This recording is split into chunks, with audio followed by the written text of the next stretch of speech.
Bom, boa noite, meu nome é Matheus, nós estamos na disciplina de eletromagnetismo no curso de engenharia elétrica aqui na UFSJ.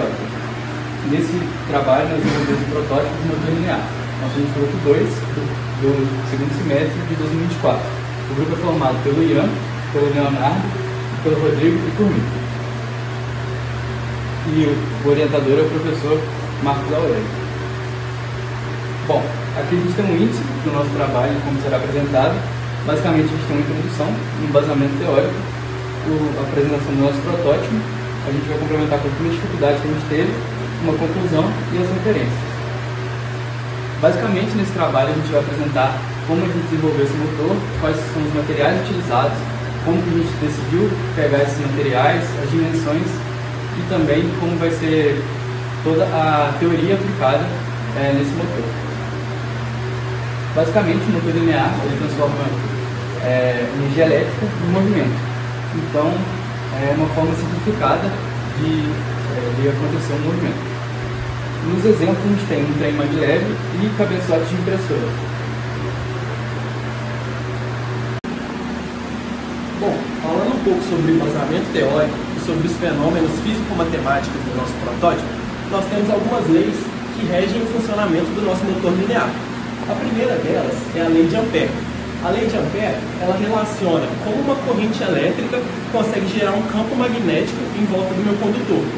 Então, no nosso motor, a corrente elétrica que passa nos meus fios rígidos condutores vai gerar um campo magnético em volta dele. E esse campo magnético vai interagir com o campo magnético dos nossos ímãs de neodímio. E essa interação entre os dois campos magnéticos vai gerar as forças de atração e de repulsão, que vão se resultar no movimento linear do nosso motor, da nossa barra de alumínio. A segunda lei é a lei de Faraday. A lei de Faraday, ela relaciona a tensão induzida com a minha variação do campo magnético. Então, conforme o meu cilindro de alumínio movimenta em cima dos fios condutores, eu tenho uma variação do campo magnético. Essa variação do campo magnético vai criar uma tensão induzida em cima do meu cilindro.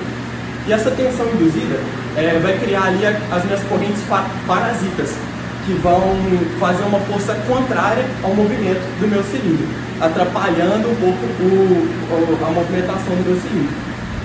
E a terceira lei é a lei de Lorentz, que faz a junção dessas duas leis. É onde eu tenho a minha força resultante, que vai fazer o movimento linear da minha barra, a partir da corrente que passa no meu condutor, do tamanho do meu condutor e do campo magnético gerado.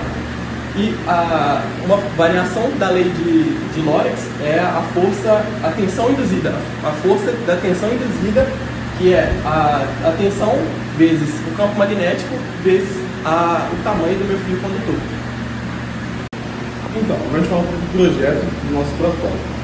A gente pensou em fazer uma construção simples, com coisas materiais mais fáceis de a gente achar, para a gente realmente conseguir fazer esse experimento de uma forma mais simplificada. Então, por exemplo, no nosso protótipo, a gente usou uma estrutura de madeira, uma fonte VCC com corrente controlada ou uma bateria, um trilho de material condutor, pode ser cobre, latão, etc., e um cilindro de alumínio, que vai ser a nossa parte móvel do nosso projeto. O funcionamento dele é basicamente esse circuito bem básico que a gente colocou, onde uma fonte vai gerar uma corrente que, junto com esse campo magnético, seguindo a regra da mão direita, vai gerar uma força aplicada a ele e vai fazer ele movimentar. A gente pode seguir a regra da mão direita justamente para indicar o sentido que essa força está atuando no nosso cilindro. Algumas dificuldades que é bom ressaltar que a gente teve no nosso projeto, que pode auxiliar futuros projetos também, é a dificuldade de achar um cilindro ideal. Então a gente teve algumas dificuldades em achar um cilindro que seja fácil de mover no nosso projeto. Tentamos alguns diversos cilindros com materiais magnéticos, principalmente de alumínio, só que o tamanho e o peso dele influencia bastante. Então acabou que a gente usou um cilindro de plástico revestido com um papel alumínio, pois gerava uma leveza maior, uma massa menor que facilitava o movimento. E outra coisa é a alta corrente necessária para o nosso funcionamento. A corrente ela é diretamente ligada à força necessária que o nosso motor tem que ter para mover esse nosso cilindro. Como o nosso motor precisava de uma força maior, aí vai diversas variáveis, no nosso caso, devido ao baixo campo magnético, a gente precisou de uma corrente mais alta, uma corrente de 6 amperes, que foi realmente algo que dificultou um pouco o nosso trabalho e algo que tem que se tomar cuidado. E agora a gente vai mostrar então um teste realizado no bancado e em seguida a gente vai testar ao vivo aqui para vocês. Olha, nesse teste a gente pode ver que assim que eu coloco o cilindro de alumínio, ele já movimenta pelos trilhos, tá vendo? Assim que ele fecha um curto e a corrente passa por ele, a força resultante do nosso motor faz o cilindro se mover. O nosso circuito a gente pode alimentar ele de duas formas, igual eu falei antigamente, tanto com uma bateria de 9 volts ou com uma fonte controlada. Com a bateria de 9 volts, ela acaba que, como a gente usa uma corrente de 6 A, é perigoso sobreaquecer a bateria até ela estourar. Então, junto com o técnico Carlos aqui da FCJ, a gente achou melhor utilizar uma fonte de corrente controlada. E aí eu vou mostrar o funcionamento.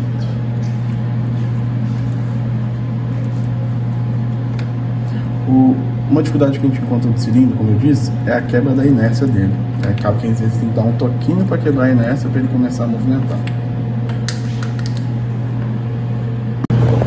Como a gente invertendo a polaridade dos fios aqui, a corrente vai inverter o sentido dela, então quando ela passar do nosso cilindro condutor, ele tem que ser atraído para o outro lado.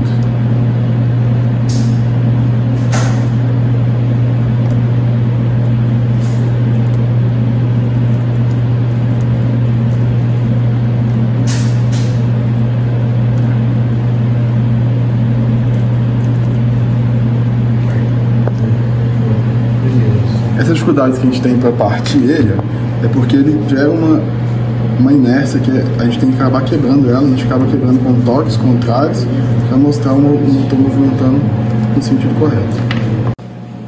Bom, eu vou falar um pouco aqui sobre os desafios e as futuras pesquisas em relação ao motor linear. Primeiramente, nós temos aqui a eficiência energética, que ela está diretamente ligada ao desempenho do motor, porém sofre alguns desafios em relação a isso.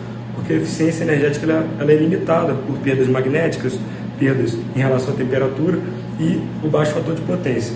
Hoje, para estar sendo corrigido isso, algumas pesquisas estão direcionadas para essa área de conhecimento, para que possa ser feito de uma maneira, algumas fontes otimizadas, para estar reduzindo essas perdas em relação ao fator de potência, perdas de temperatura e das perdas magnéticas.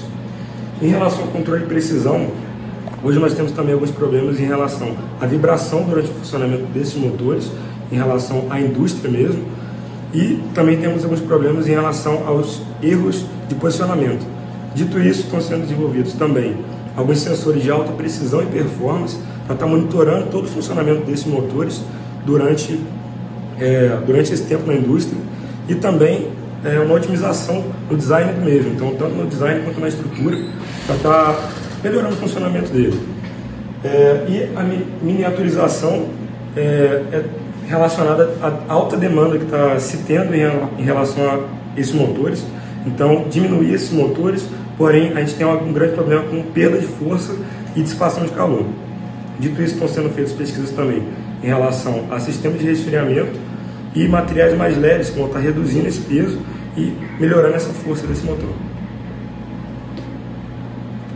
Bom, agora eu falo um pouco da conclusão desse nosso projeto e, primeiramente, o desenvolvimento prático. Então, esse protótipo do nosso motor linear funcionou. Nós tivemos vários desafios, como o Leonardo apresentou aqui antes, porém conseguimos chegar no resultado final com todas as questões físicas e matemáticas, e nosso projeto foi um sucesso.